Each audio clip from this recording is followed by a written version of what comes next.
5 gün odal İstanbul'da tutsak edilen Türkmen blogçı Farhat Meymankuliyev Türkmenistan'a deportasiya edilmek howp astında Farhat Turdiyev adı bilen YouTube kanalında çıkış edip Türkmen hökümetini ýeti tanqidlemek bilen tanalyan blogçı 19-njy maýda akşam İstanbul'da tutsak edilipdi. Soňky günlerde Farhat Meymankuliyewiň Türkmenistan'a deportasiya edilenligi barada çap bolan gapma garşylykly maglumatlaryň arasynda onuň 23-nji maýda soňky edek İstanbul'un polisiýa bölümine soraga alınıp barlanlygy we soň näwelli ýere äkidilip şondan soň ondan aklawçylaryň habar tutup bilmänligi ma'lum boldy.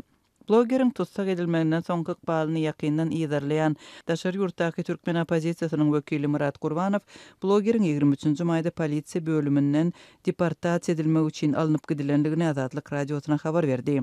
Şu gün Farhaty getirdiler polis bölümüne, velayet polis bölümüne. Ine şu yerden advokaty goýbermediler. Şu yerden Farhaty deportasiya uğratacak diýip akitdiler. 16.00'da velayet polis bölümünden akidildi. Advokaty goýbermediler soňky prosa.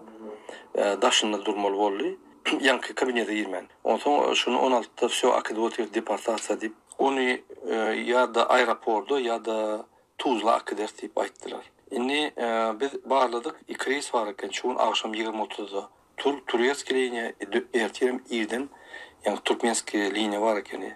Gepin tümökleri Tuzla gittiler advokat bilen neme. Yani benim oğlanlarımız. Burada yok ekeni.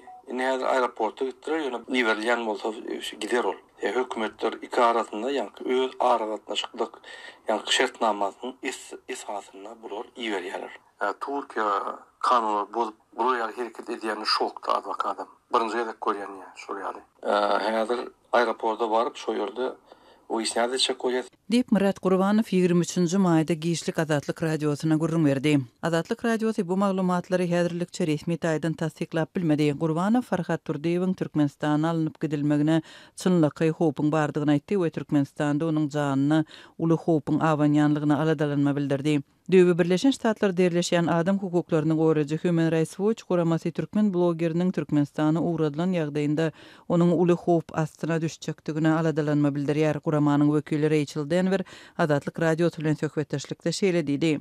Well, under no circumstances should Farhat Meymankuliyev be deported or sent to. Farhat Meymankuliyev hiç bir ýagdaýda Türkmenistana uğradylmaly däldir. Biz Türkmen häkimetlerini ony deport etmezlige we oňa aklawçynyň el ýeterli bolmagyny gysgaly çagyrýarys. Ol gorak soramak islese oňa gaçyp atylgy soramagy ýol bermegi talap edýäris. Türkmen häkimetleri hökümeti açyk tanqid edýän adamlary berk ýyzarlamagy bilen köpden bäri tanalýar. Farhat Meymankuliyev Türkmen häkimetlerini berk tanqid edip gelen adam. Ol Türkmenistana dolanan ýagdaýynda oňa gysyş ediljegine, gynaljagyna, siýasy sebäpli tutsak ediljegine şüphe ýok diýip Rachel Denver aýtdy. He would face persecution, torture, arbitrary detention and politically motivated imprisonment. 23-nji maýda öýlen adam hukuklaryny goraýjy Türkmen Helsinki fondy Farhat Meymankuliyewiň 20-nji maýda Türkmenistana deportasiýa edilenligini habar berdi.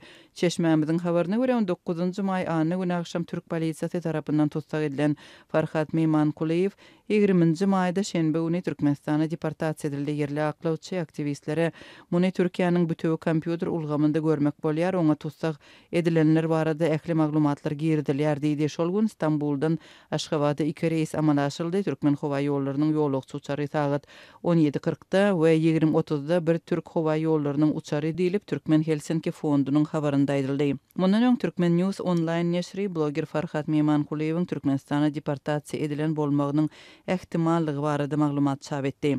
Farhat Turdiýew ady bilen çykyş edip Türkmen hökümetini eti tanqidlemek bilen tanalýan blogçy 19-njy maýda akşam saat 9 töweregi öýünde tutsak edildi. Blogeriň tutsak edilmegi bilen baglylykda Azatlyk bilen anonim gürleşen birnäçe çeşme soňky aýlarda ondan şikaýet bilen Türk häkimetlerine birnäçe adamyň ýüz tutanlygyny we olaryň Türkmenistanyň Istanbuldaky konsullugy bilen ilteşikli adamlardygyny aýtdylar. Çeşmeleriň maglumatlaryna görä şenbe güni adam hukuklaryny goraýjy Türk guramalarının biriniň aklawçylary onuň bilen duşuşypdyr. Blogçy olara polisiýa bölüminde bözi bilen Türkmen konsullugynyň işgärleriniň gürleşendigini aýdypdyr.